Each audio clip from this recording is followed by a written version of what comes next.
சுக்கிற்கு மிஞ்சிய மருந்தும் இல்லை, சுப்பிரமணியனுக்கு மிஞ்சிய கடவுளும் இல்லை என்பது அந்த முன்னோர் வாக்கு. சுக்கு இருந்தால் உங்களுக்கு நோய் என்ற பகைவன் இருக்காது. காலையில் இஞ்சி, மதியம் சுக்கு, இரவில் கடுக்காய் என தினமும் இந்த மூன்றையும் ஏதோ ஒரு வகையில் அன்றாடம் சேர்த்து கொண்டால் நோயே நம்மை நெருங்காது. சுக்கு எந்த வகையான உணவையும் செரிமானம் அடைய செய்துவிடும். உடலில் உள்ள நச்சுக்களை முறித்துவிடும். குடல்களையும் உணவு பாதையையும் சுத்தமாக்கும், மூட்டுவலியை குணமாக்கும். வலியுள்ள கை கால் மூட்டுகளில் பூசி வரவ மூட்டுவலி முற்றிலும் குணமடையும். சுப்பிரமணியர் முருகப்பெருமான் தமிழ் கடவுளாகவும் ஞானத்தின் வடிவமாகவும் போற்றப்படுகிறார். விநாயகருக்கு இளையவர் முருகன் ஆவார்.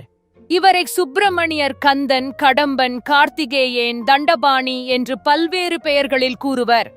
சிவனுடைய நெற்றியில் தீப்பொறிகளாகத் தோன்றி சரவணப் பொய்கையில் கார்த்திகை பெண்களால் வளர்க்கப் பெற்றவர். தந்தைக்கே உபதேசம் செய்து சுவாமிநாதனாக விளங்குபவர்.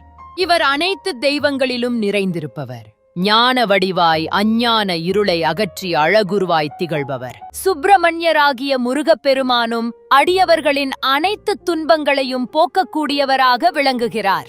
சுக்கு எப்படி உடலை காக்கிறதோ அதுபோல சுப்பிரமணியன் உயிரை காப்பார். சுக்கு இருந்தால் நோய் வராது, சுப்பிரமணியன் இருந்தால் துயரம் வராது என்பது இப்பழமொழியின் ஆழமான பொருளாகும். ஆரோக்கியத்திற்கு சுக்கு மருந்து மற்றும் ஆத்மார்த்தமான பாதுகாப்பிற்கு சுப்பிரமணியன் தெய்வம் என்று முன்னோர் சிறப்பித்து கூறியுள்ளனர்.